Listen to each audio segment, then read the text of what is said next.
ፎሮፎር ላስቸገራችሁ እንዲሁም ጸጉራችሁን ደግሞ አላድግላላችሁ ይሄንን ሻምፖ ሰርታችሁ ተጠቀሙ። ቢያንስ በ15 ቀን አንዴ ብትሰሩ ጸጉራችሁን ስትታጠቡ ከኬሚካል ነፃ በሆነ ነገር ሰርታችሁ ብትጠቀሙ በጣም አሪፍ ነው። እየተጠቀምኩት እዚህ ጋር ካሮት ተጠቅሜያለሁ። እናንተ ፎሎ አድርጉኝ። ይውላችሁ ባሌ የፎሎ ቻሌንጅ ሰጥቶኛል።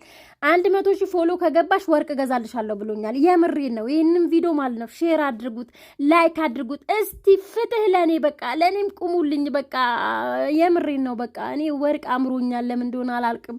እርጉዝ ልሁን አልሁን አላቅም፣ ግን በቃ ወርቅ አምሮኛል። ስለዚህ ይሄንን ቪዲዮ ሼር እያደረጋችሁ 100,000 ቶሎ አስገቡኝ። በቃ እንዴ ፎሎ አድርጉልኝ፣ የምር ፎሎ አድርጉኝ። ለማንኛውም በቀጣይ ቪዲዮ ሌላ ቪዲዮ ሰራለሁ ማለት ነው።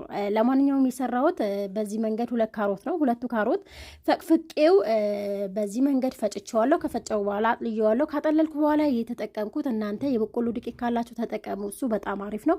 ነገር ግን እኔ የሩዝ ዱቄት ነው የተጠቀምኩት። እሱን 2 ማንኪያ ከተጠቀምኩ በኋላ እሳት ላይ አድርጌዋለሁ። ሮዝሜሪ ጨምሬበታለሁ። አዎ ሮዝሜሪ ጨምሬበታለሁ እና ከሮዝሜሪ አንድ ላይ ነው የፈጨው። ከዛ አንድ 10 ደቂቃ እንትን ካላችሁ በኋላ እዚች ጋር ራሱን እንደዚህ ውፍር ይለላችኋል። ከዛ ሎሚ ጨምሬበታለሁ። ሎሚ በጣም አሪፍ ነው፣ ፎሮፎር ያጠፋልናልና ሎሚ ወሳኝ ነው ማለት ነውና ከዛ በኋላ ጸጉራችሁ ግን ስትታጠቡ የምሬ ነው በደንብ መሳጅ አድርጉት። ይሄኛው መሳጅ ማድረጊያው ካላችሁ በሱ በደንብ መሳጅ አድርጉት። ቢያንስ ለ15 ደቂቃ ለ10 ደቂቃ መሳጅ አድርጋችሁ ከዛ በኋላ ታጠቡት።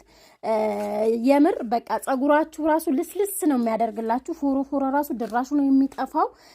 እኔ ቢያንስ ለ3 ጊዜ ደጋግሜ ነው የታጠብኩበት ይሄንን ሻምፖና እናንተም ሞክሩት። በሌላ ቪዲዮ እንገናኛለን። ፎሎ ማድረጋችሁ ግን እንዳትረሱ።